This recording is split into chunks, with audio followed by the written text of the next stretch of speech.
नट देला को ई सखी रे गाला में चुमा लेला मां सरस्वती रिकॉर्डिंग स्टूडियो शिवनगर घाट दरभंगा। सिंगिंग बाय मनीष दीवाना।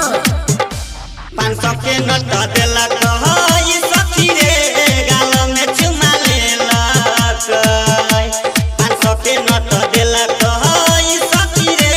गाला में चुमा लेला कहै कमर हिला कोनी लहंगा उठा छौरा चश्मा लगा के तकलक 500 के नोट देला को ई सखी रे गाल में चुमा लेला 500 के नोट देला को ई सखी रे गाल में चुमा लेला कहै कमर हिला कोनी लहंगा उठा छौरा चश्मा लगा के तकलक 500 के नोट देला को ई सखी रे गाल में चुमा लेला 500 के नोट देला को ई सखी रे गाल में चुमा लेला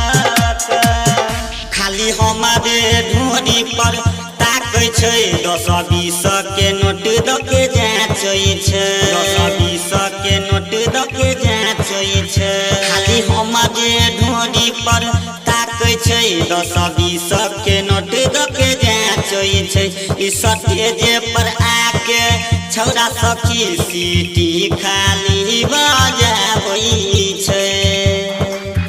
हमरा पकड़ के डार सुन काट लैया गाला छौरा हाथ पकड़ के नाचेलक 500 के नोट देलक ई सखी रे गाल में चुमा लेलक 500 के नोट देलक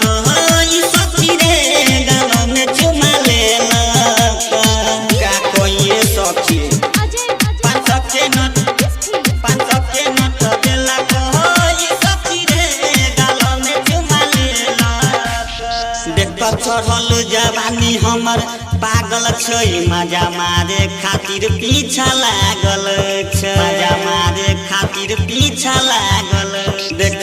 चढ़ल जवानी हमर पागल छै मजा मारे खातिर पीछा लागल छै कके हमर जवानी के पानी पानी ई स्टेज पर खूबे नचाबै छै खूबे करे गंजन मनीष प्रेमी कुंदन राइटर दीपक होठ चुसलक 500 के नोट देलक ई सखी रे